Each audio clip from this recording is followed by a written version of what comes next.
owner-run business, right? So we haven't got other people running our business. It's actually the owner runs it. So we're providing accommodation and providing breakfast to our guests.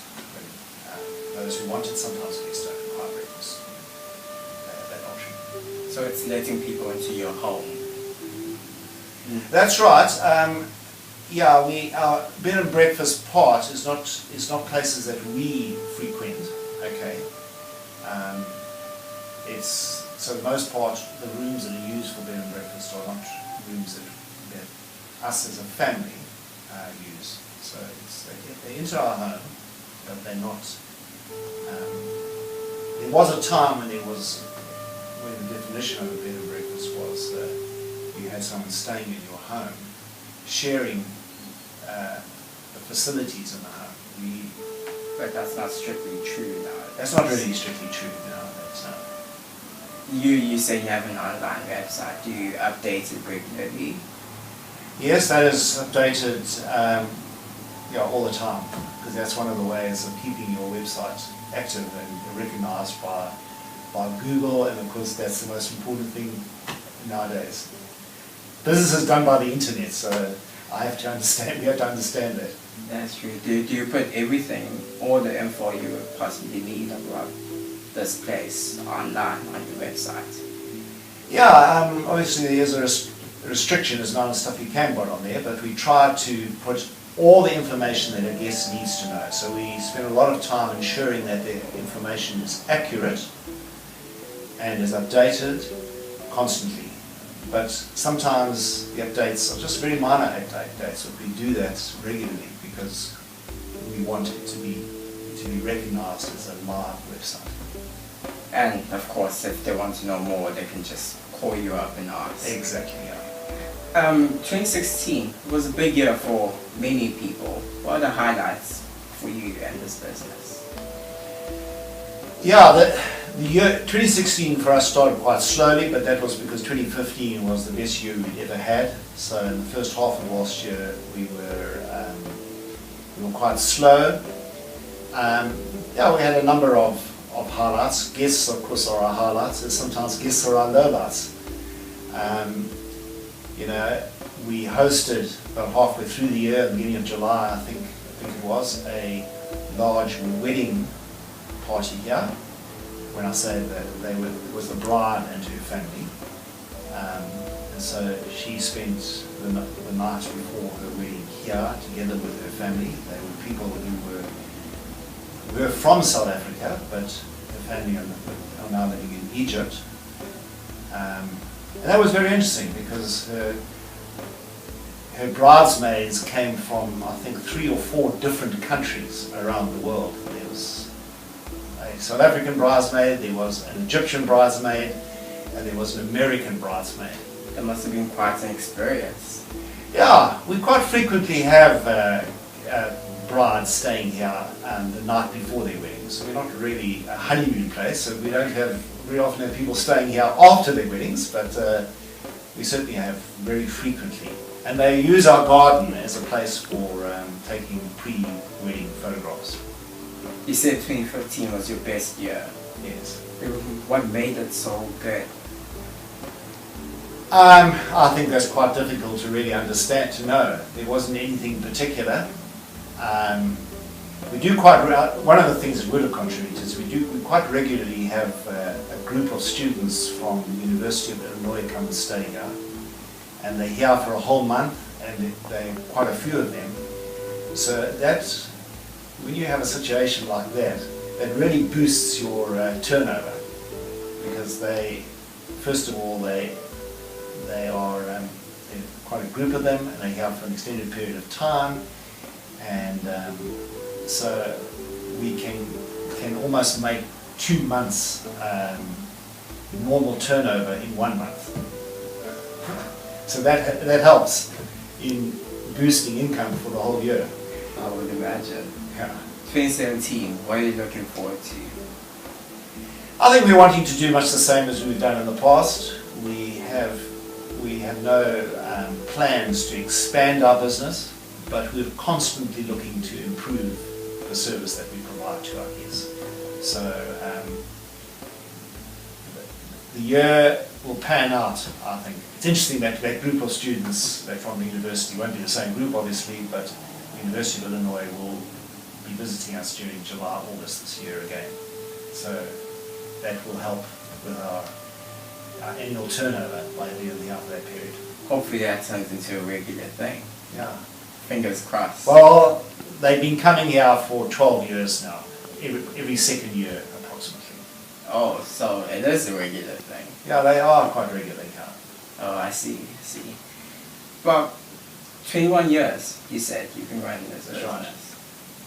How? How do you keep at it? How do you stay on your feet, hands-on, day in, day out? Doesn't it get difficult? Don't you ever want to give up? Don't you ever want to just pass it on to someone else? Certainly not at this stage. I am, as you can see, not a young man anymore. And I certainly don't want to be doing this for the rest of my life. All right. So there will be a time when I'm sure we will need to get out of it. But we enjoy hosting guests. My wife comes from a very hospitable family, so she loves hosting people. Up until 21 years ago, that hosting was hosting of friends and family and things like that. So she enjoys interacting with people a lot more than I do. So we enjoy it because we enjoy people. You are yourself a wonderful person. I imagine your wife is as well. Oh, she's a lot better than I am. So if you think I'm a wonderful person, I don't know what you're going to think about it. She must be brilliant. Your rooms, they have names. Very interesting names. What's that? Lavender Room, Bluegrass Room, Charles Lime, and Adam Payton Cottage. What made you choose those names?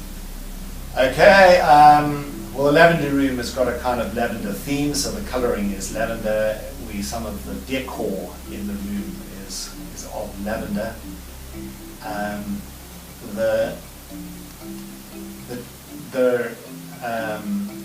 bluegrass room, yeah, actually, I'm not too sure you know where that name came from. It just seemed to fit the time when we opened that room. It wasn't one of the very first rooms that we had open. Chill time room, we spell the time a little bit differently. Oh yes, wordplay. I love it. Okay, but that's what we would hope people do when they go there, that they chill. It's a time for chilling out, just for relaxing. And then Adam Payton Cottages, we're in Adam Payton Avenue. Adam Payton is very closely associated with Pietermaritzburg. He was one of the leading people in the anti-apartheid struggle, top activist and a top author, probably one of South Africa's top authors, probably best known for his book called Clive, A Beloved Country. And he went to university, which is 150 metres away from us. He went to school here.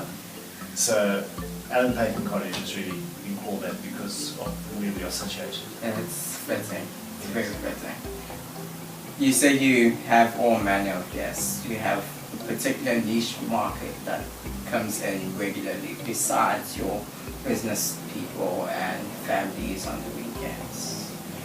Yeah, I would not say that we have any particular niche market. We recognise that most of our guests are going to be South Africans, even though, as I said earlier, we have had people from 60 different countries visit here, but we've been going for 21 years. So we have people from all over Africa and from all across Europe, from the Far East, from the Americas, both North and South America, from Australasia. So I don't think we've ever had any guests from Antarctica or stay with us yet.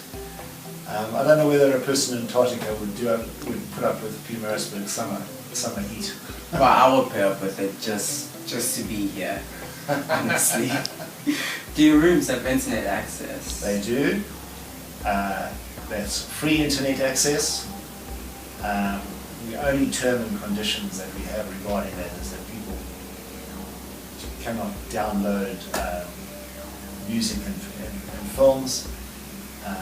because we chew up our, even though we have uncapped ADSL, that word uncapped does have a bit of a cap on it. If you start using too much, the service provider will in fact cap you. So Yes, that is a reasonable restriction. Right? yeah, so our internet access, so people can pick up their emails, can surf their nets, so that takes very little internet space. So our guests are able to communicate both business-wise and with family here. They can Skype, but they're also not using too much bandwidth, and they can do work and keep in contact with their business headquarters. Do you have laundry facilities nearby or on the premises? We do provide laundry on the premises at an extra cost to the guests.